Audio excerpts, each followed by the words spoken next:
Sebastián Domenech, ¿cómo estás? Nelson, ¿cómo va? Bueno, Sebastián, que viene siguiendo esto con mucho detalle, junto con el resto de Ignacio González Prieto, con Rodrigo Alegre, hoy tiene además un aporte fundamental para la causa en relación, así que vamos a mostrar un documento que lo ha traído Sebastián y quiero que él lo cuente, de la causa judicial a propósito del fallecimiento. Esta comunicación es realmente impactante porque tiene una frialdad, ¿no? Es decir, finalmente termina diciendo, uno hubiera pensado, mire, tengo una persona con un paro cardiorrespiratorio, necesito ya que llegue, y es impactante ver la frialdad de lo que emana, ¿no? del tono del doctor Luque. Sí, y atención que no estaba en la casa él, en ese momento cuando llama al 911. Alguien llama, por supuesto, alguna enfermera o la psicóloga, y le cuenta lo que estaba pasando, y en ese momento llama al 911. 12:16 fue, la data de la muerte. Perfecto. Fue a las 12. Ahora, parece que desde el jueves anterior no estaba en la casa. Ojo que ahora se conoce que entre Luque y Maradona hubo un incidente el jueves de la semana pasada, un incidente en el cual Maradona lo empuja a Luque y lo echa de la casa. Y parece que no volvió más a la casa y está por corroborarse. Y esto lo deja en su testimonial la enfermera y también uno de los asistentes. Vamos entonces ya a mostrarle como información este documento exclusivo que nos va a aportar Sebastián Domenech. Por favor.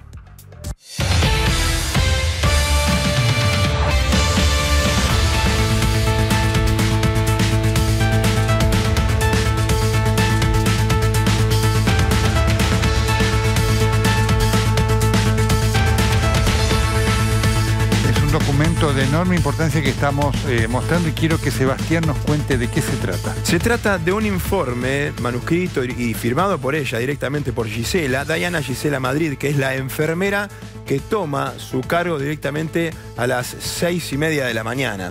El turno noche había sido cubierto por otro enfermero, por su compañero. Recordemos que es un staff de enfermeros que estaba cuidando a Maradona. Después veremos la función que tenían ellos en realidad. Pero esto, lo que estamos viendo, es un informe entonces que le hace a su propia empresa. El coordinador de enfermeros, dice ella, le pidió hacer este escrito, pero con varios puntos. Uno muy puntual, que no es real según lo que ella declaró en 2 oportunidades bajo juramento de decir verdad ante la Fiscalía. 6:30. Vamos a leerlo, sí. Sebastián tiene la transcripción, vamos a la lectura detallada porque esto es fundamental y va a haber que averiguar por qué ocurrió y por qué el coordinador la forzó a la enfermera esto. Adelante con la lectura. Por ejemplo, uno de los puntos importantes, 6:30 de la mañana se toma la guardia. Lo que ella hace, se toma la guardia. Ella porque ya en turno noche estaba su compañero.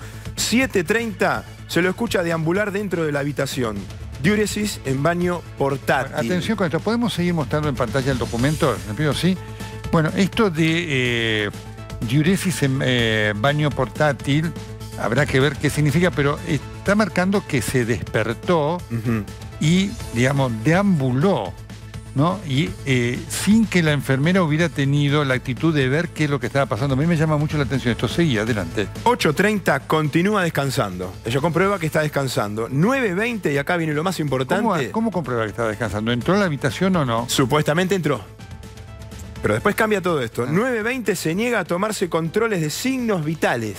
O sea que a las 9:20, según este informe, estaba despierto. Totalmente. Maradona dice que no, Maradona. Claro, ella entra y Maradona le dice que no, y entonces se va. Se niega, se va de la habitación. 11:55 ingresan a la habitación psiquiatra y psicólogo. Y después lo que ya conocemos. No responde, RCP, llaman al 911 y después se comprueba la muerte. Ahora, en realidad ella, en la Fiscalía, en la primera oportunidad declara que 7:30, ella toma el cargo a las 6:30, que 7:30 escucha un ruido como que él tal vez estaba deambulando y no entró a la habitación.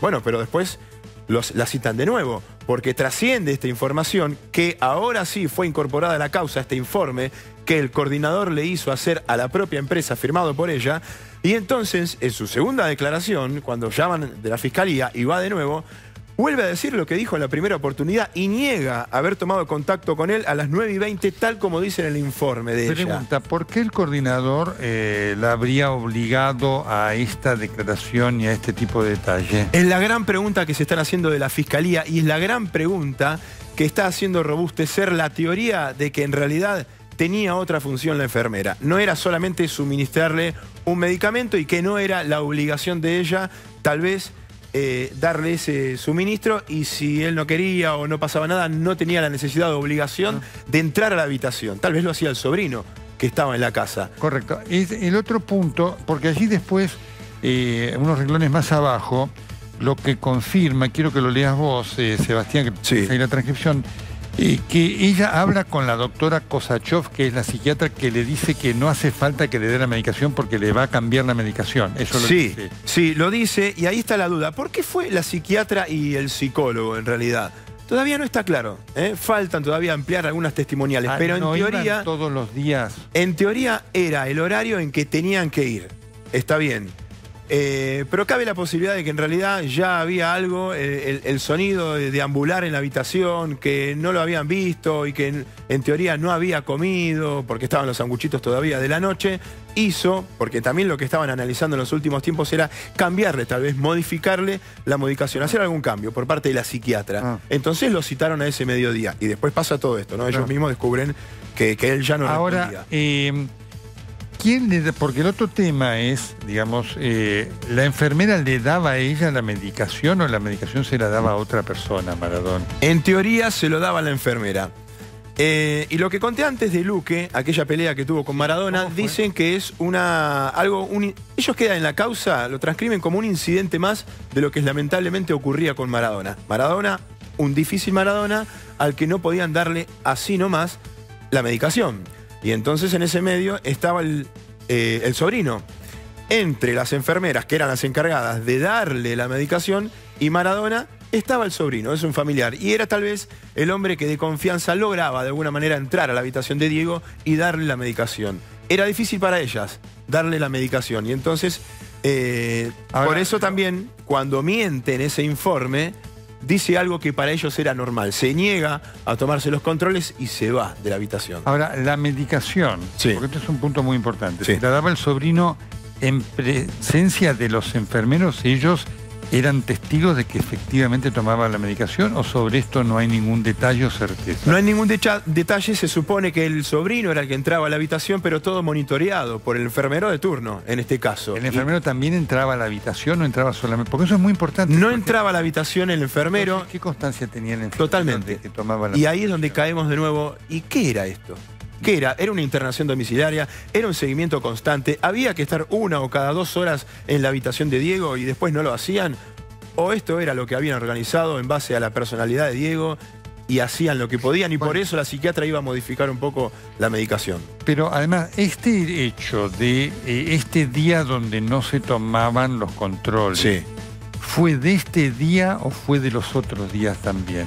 No, era una situación que se repetía constantemente. Se repetía. Sí, y era muy difícil, por eso esto del incidente del jueves pasado, por eso de poner 9:20 no se quiso tomar los controles y me fui, era algo que caía como normal en un Ese es un informe. dato nuevo que Sí. no se conocía también. Sí. O sea, no había, esto no fue excepcional, era No. una cosa habitual. No, por eso estaba el sobrino también. El sobrino ayudaba mucho a que todo se apaciguara y que era un hombre que intermediario y ayudaba mucho al equipo de enfermeros. ¿Quién fue? Porque obviamente, y esto el otro día lo hablábamos porque las internaciones domiciliarias existen. Bueno, Sí. ustedes lo acaban de escuchar, el doctor Tabaré Vázquez está con una internación domiciliaria y está con equipos médicos que lo visitan 2 o 3 veces por día, con enfermeros y demás. Digamos, ¿quién fue el que organizó esto, que no era internación domiciliaria, sino era cualquier otra cosa? Pero ¿quién fue el responsable de esto? Yo te diría la versión oficial y formal por ahora de la Fiscalía es, lo estamos investigando. Ahora yo te digo, bajo la lupa está Luque. Ajá. Desde el momento en que a él le dan el alta en la clínica después de la intervención, se hace cargo el doctor Luque. Obviamente la familia, Maradona mismo, que él no quería, la decisión de él era volver a casa. Sí. Después uno analizará si estaba en condiciones de hacerlo o no. Y legalmente, ¿qué significa todo esto para Luque? Pero era Luque el que estaba a cargo de todo esto. El médico clínico, el médico de cabecera, del todo el cuerpo médico de las enfermeras y de Maradona, era el que llevaba adelante Luque. Por eso Luque ahora está bajo la lupa de la justicia. Y no descartan la posibilidad, algo que ayer en el diálogo, en el noticiero Nelson, con usted, decíamos que estaba lejos, la posibilidad de la mala praxis, del homicidio culposo. Y ya hacerlo cargo a Luque, en este caso, de que todo esto no funcionó bien. Pero la enfermera no fue la que entró, entonces, si escuchó deambular a Maradona y no subió. Bueno, pero por encima de ella está Luque. Es la respuesta que te dan, no de la Fiscalía, ya, de los investigadores, para ver qué grado de responsabilidad puede tener cada uno, ¿no? Ahí lo que emana de esto porque todos los días vamos conociendo cosas que te permiten tener una idea, es que hubo una internación, no era una internación, donde predominó todo el tratamiento de la abstinencia con una ausencia absoluta de un equipo clínico que el estado de Maradona exigía. ¿Eso también fue responsabilidad de Luque? ¿Está establecido? Es lo que están estableciendo ahora. Hoy acaba de llegar la historia clínica a la Fiscalía Swiss Medical, que acaba de aportar documentación de muchísima importancia. La historia clínica que acaba de llegar, están analizando eso, qué pasaba con Maradona en los últimos tiempos, y esto hay que tener en cuenta que va acorde a lo que había dicho la clínica en la cual lo habían operado. Sí. No recomendamos que se vaya a su casa, necesita su internación, monitoreo constante. ¿Esto puede generar detenciones? Porque algún rumor estuvo yendo por ahí. Puede generar allanamientos, puede generar detenciones. Yo creo que faltan días para esto, pero se viene un fin de semana, hoy ya es sábado, mañana un domingo bastante agitado. La Fiscalía está trabajando hoy, a esta hora, intensamente. En estos momentos están en la Fiscalía. Porque estos hechos, en este entorno de Maradona, donde realmente cuesta saber quién es quién, donde todos son, por lo menos generan interrogante, esto en principio daría la razón a la queja del doctor Morla, cuando él dice que Maradona no estaba adecuadamente cuidado. Y uno pensaba en una interna entre Morla y Luque. Bueno, puede haberla, pero pero se agarra de esto. Este es un elemento muy significativo, porque vos acabas de decir dos cosas que pocas se sabía, esto de la disputa con Luque, que Luque estaba como ausente. Y este hecho de que la falta de controles no ocurrió solamente el día del fallecimiento, sino que habría ocurrido otros días. Sí, y yo imagino que aquella discusión tenía que ver con un Luque tratando de que todo esto se cumpla y un Maradona resistiéndose al constante asedio de, entre comillas, ¿no?, de los enfermeros, de la medicación, de la psiquiatra que iba a controlarlo. Un Maradona difícil, obviamente. No, por supuesto. Y entonces ahí la discusión, andate, el empujón, y él no tuvo más que irse. Pero después, bueno, de alguna manera con ese llamado trata de hacerse cargo, ¿no? No, todo esto Luque lo consignó, porque obviamente un paciente difícil es un paciente difícil. Cuando vos tenés que luchar contra alguien que además, si está en sus facultades, esto se habrá evaluado, ¿no es cierto? Y te dice, yo me quiero ir, se va y se asienta. Ahora, cuando un paciente está así, el médico se encarga de decir, bueno, yo hasta acá llegué y no puedo tomar más la responsabilidad del paciente, digamos, porque genera este riesgo. ¿Esto había estado establecido? ¿Luque había advertido de esto al entorno? ¿La psiquiatra, el psicólogo, digamos, habían hecho alguna mención, quedó registrada, de la dificultad que representaba el enfermo o no? Sí, y lo fueron diciendo en cada uno de los testimoniales. Pero antes quedó asentado en algún documento frente a la familia. Miren, nosotros no podemos seguir No, lo vamos conociendo, por lo menos la Fiscalía. Después veremos, tal vez surge alguna documentación, alguna declaración anterior, pero no, lo van conociendo a partir de las testimoniales de ahora. En los últimos tiempos pasaba esto. Los reportes sobre las enfermeras que lo cuidaban es lo que también acaba de llegar hoy. O sea, no solo las testimoniales y todo lo que la reconstrucción histórica que está haciendo la Fiscalía, sino ya el reporte oficial de cuáles son, con nombre y apellido, los empleados, ese staff médico que controlaba a Maradona. Están esperando el momento de las anotaciones que hicimos de la Fiscalía, ¿no? El momento de citar al doctor Luque. Con todo esto que estamos diciendo, y bueno, ¿por qué no lo citan? No, porque falta. Yo quiero que mostremos otra vez este documento porque es un documento clave, que ha aportado hoy aquí en exclusivo Sebastián Domenech, y quiero marcarlo, porque de esto había mucho, que es, digamos, el documento que la enfermera Dayana le da al supervisor de la empresa que se encargaba de la enfermería, según dice ella, por presión. Vamos a leerlo otra vez, por favor, Sebastián, porque esto es una clave muy importante, tanto de una mentira que habrá que ver por qué se hizo, pero que además expone las irregularidades del cuidado. ¿Qué necesidad tenía de hacer un informe así? Si no necesitaba ella estar a las 9:20 controlando a Maradona. Vamos a leerlo. Dayana Gisela Madrid, conocida como Gisela. Aporte de Sebastián Domenech, vamos. Los puntos más importantes: 6:30 se toma la guardia. Había estado su compañero a la noche, el relevo. 7:30 se lo escucha deambular dentro de la habitación. Diuresis en baño portátil. Es muy notable esto que ella se dé cuenta que orina. Claro. No, es decir, no, para ponerlo, ¿no? Porque ella no lo ve, pero dice que lo escucha. A mí me llamó mucho la atención, con diuresis en baño, porque lo escucha orinar en baño portátil. Es muy curioso esto, para decir. Sí. Y 8:30 continúa descansando. Ah. ¿Y cómo lo sabe? Bueno, en teoría se asoma y así como su compañero en realidad en la noche dijo, me acerqué, respiraba, descansaba y me fui. Sí, por eso... Tal vez era la manera de ellos. Obvio, continúa descansando. Lo vio o no lo vio, pero te repito, esto de diuresis positiva en baño portátil es una cosa... Es un detalle, demasiado detalle. Pero vos lo ves, ¿cómo lo escuchás? ¿Cómo decir diuresis? ¿Qué sabes? Diuresis positiva, además vos tenés que... No lo medís, si hace María Portátil, tenía que medir diuresis, no tenía que medir. Increíble, sí. 9:20, se niega a tomarse controles de signos vitales. O sea, ¿qué significa esto? Que a las 9:20 ella estuvo con ella, que estaba despierto. Contacto directo, entró a la habitación, lo vio, habló, él se negó. 11:55 es cuando entran a la habitación psiquiatra y psicólogo. De ahora, 10:45, por favor, que es muy importante. Sí, el 10:45. Lo tenés ahí que dice... Dale. No, a ver, porque me cuesta mucho claro, este texto. Letra médica y demás. Y usted, la verdad que... Te voy a dar una ayuda, sí, pero quiero destacar el trabajo de Sebastián. Se me informa que la doctora Kosachov viene en camino junto a la psicóloga.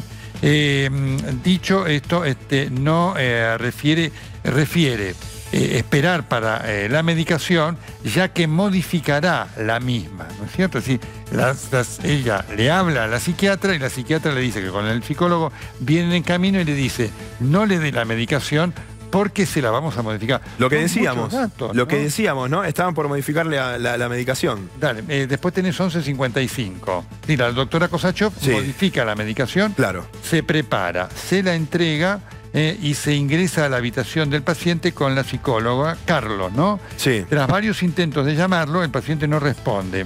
Al salir comenta que no despierta, entonces ingresa su sobrino, Juan, y el secretario, Maxi, ¿no? El familiar da la voz de... está inconsciente. Ahora, a mí me todo esto está bien, el final. Sí, ahora a mí me llama la atención. Y yo, por supuesto, no quiero juzgar a nadie, sino describo, ¿no? La actitud. Vos ves un paciente que no se despierta, vos lo tocás para ver, digamos, por supuesto, un paciente es decir, nadie pensó que Maradona se podía morir. Fíjate vos que es porque decís, bueno, a pesar que dicen que se hacía el dormido y demás, le tomás el pulso a alguien que no viene controlándose desde hace horas, qué sé yo, ¿no es cierto? Es decir, cuando no se... Para hacerse el dormido que no despierte al cachetazo y demás es muy difícil. Me resulta increíble que no le hayan tomado el pulso, auscultado y demás para ver si estaba vivo, ¿no? Y como decía, ¿no? Esos preciosos minutos de la mañana que tal vez podrían haber salvado a Maradona. ¿Es un abandono de persona esto? No, claramente no. Porque es la gran pregunta, ¿no? Por ahora no, en realidad. El abandono de personas siempre el ejemplo que te dan en la fiscalía es imaginarse un accidente o en el medio del desierto, le ocasionás una lesión gravísima a alguien y te vas. Pero había otras personas para asistir a Maradona en ese momento. Más allá de la actitud repudiable que uno puede imaginar, ¿no? De alguien. Abandono no hubo, una mala atención. Sí, y de ahí vas al homicidio culposo, a la mala praxis. Entonces, bueno, ¿de quién? ¿De la enfermera? Y bueno, no, porque en realidad está Luque a cargo de todo esto. ¿Y quién había organizado todo esto? Por eso en un momento se dijo, no hay que achacarle nada a la enfermera porque no era obligación de ella hacerle los controles, sí, al momento de la medicación. Pero, ¿qué era? ¿Una internación? Finalmente, eso, ¿cómo está? domiciliaria. Ustedes saben que las causas de mala praxis son tres, ¿no? Negligencia, impericia o dolo, ¿no? El dolo es delictivo, la negligencia es porque alguien no cumplió una orden bien y demás, e impericia porque la hizo pero no tenía el entrenamiento para hacerla adecuadamente. No, realmente, ¿no? Así que por acá, dolo no sé si ahora, pero la negligencia está por ahí. Sí, está, claro que sí, porque es un movimiento en el cual si escuchan deambular a Maradona en la condición en la que estaba, primero ese es el primer punto, el de las 7:30. Después no sé si era común ver la cena de Maradona, la famosa Monona, la cocinera que le había hecho los sanguchitos, y a las 7:30 seguía ahí. No se había alimentado en toda la noche. Esa es una normalidad. El alta... ¿quién lo firmó? ¿Lo firmó la familia? Ahí también hay un tema que todavía están tratando de establecer, pero es el que se hace cargo Luque de todo esto. Ya desconozco bien la cuestión legal de firma la familia, quién de la familia, primero saber eso, pero Luque es el que se hace cargo, ahí obviamente la clínica queda deslindada de toda responsabilidad, pero es el médico de cabecera, el médico clínico, Luque, el que se hace cargo de esta situación médica y el que él decide, vamos al domicilio. Soy descriptivo de esto, ¿no? Cometió un error el doctor Luque. Sí. Maradona no era, porque además la clínica, vos lo dijiste, la clínica había, y esto es así, la clínica había dicho, no está para irse a una casa, está para irse a una institución. Y había dado 2 nombres de instituciones recomendadas. Por supuesto que es muy difícil un paciente cuando no quiere, digamos, obviamente internarlo. Pero si el entorno familiar tampoco ayuda, para eso se hace doblemente difícil, ¿no? Sí, y la pregunta es, ¿quién es el entorno familiar en ese momento de Maradona? Eso es lo que nosotros no, y la Fiscalía tampoco lo puede responder ahora o no lo quiere responder, pero ¿cuál era el entorno familiar? ¿Quién era? ¿Con quién era? Porque Morla también estaba en el medio, ahí. Y ahí estaba el encontronazo con Luque, que ya se venía. Pero bueno, en definitiva, todo apunta ahora a Luque. Básicamente por la figura de médico, el que estaba a cargo de toda esta situación.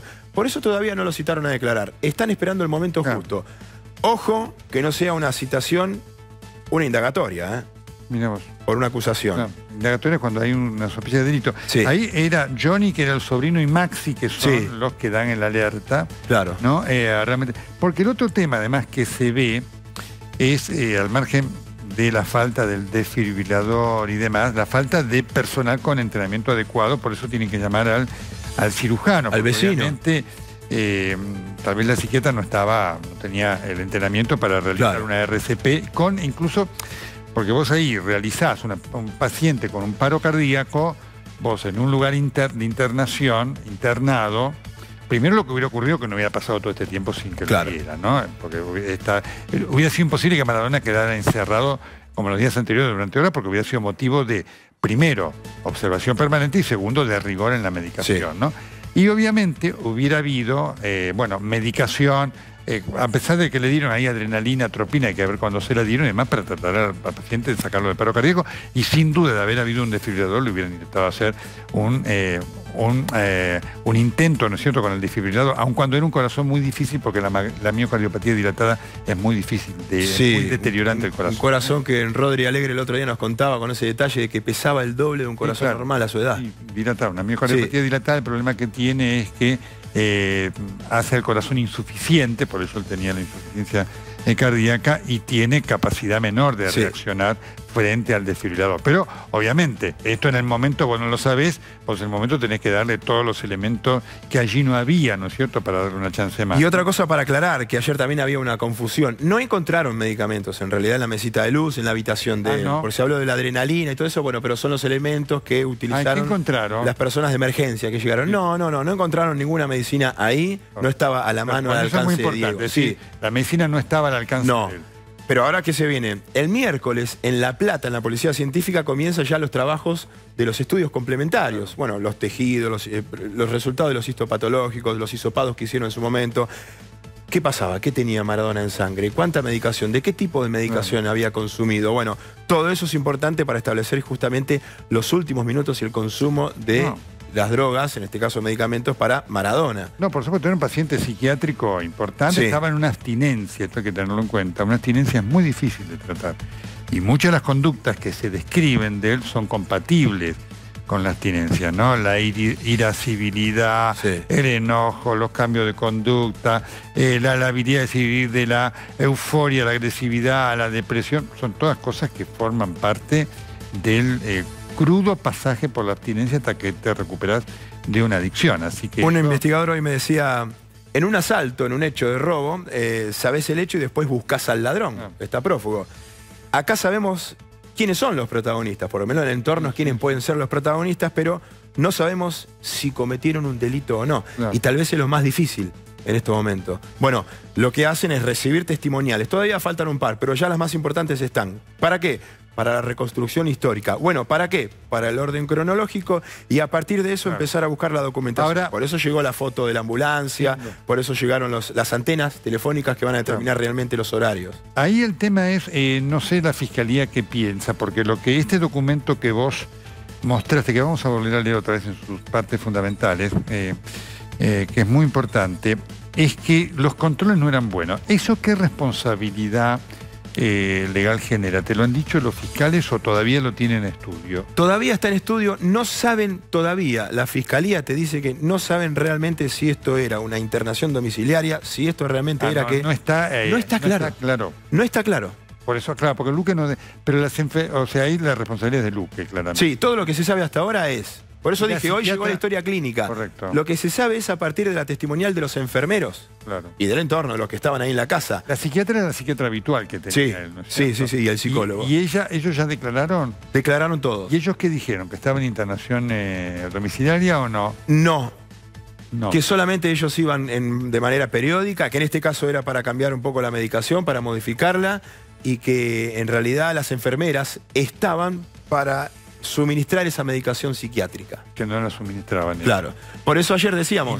Los psiquiatras sabían que las enfermeras no eran las que suministraban la medicación. Sí, pero lo que pasa es que hay que ver si en realidad en todas las ocasiones ellas no podían y siempre estaba el sobrino. Yo creo que en algunas ocasiones se podía, era un ida y vuelta, era improvisar. Sí, por eso el sobrino, resaltaban también la función del sobrino pobre, un familiar que era el nexo, ¿no? Que si pasaba algo estaba él o tal vez él no podía. Y había ocasiones en que él no tomaba la medicación. Claro, ¿eso está sentado? Sí, y por eso también el cambio de medicación y lo que iban a modificar. Bueno, eso ¿Cómo se hace? Eso es un elemento, una irregularidad fuerte, ¿no? Sí, porque obviamente da idea de que allí había...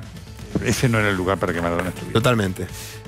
Mostramos otra vez el documento, por favor, antes de despedirlo a Sebastián Domenech, que nos ha hecho este aporte, documento exclusivo que usted ha visto hoy aquí en El Corresponsal en TN, la declaración de la enfermera que después desmintió, diciendo que la habían obligado a hacer controles que no hacía. Sí, y quiero decir que a esta hora del sábado y mañana domingo la Fiscalía está trabajando porque llega la historia clínica, llegaron otras documentaciones y la semana, yo no sé si mañana, pero la semana va a tener grandes novedades, va a haber movimientos por lo menos de policía en algún que otro domicilio.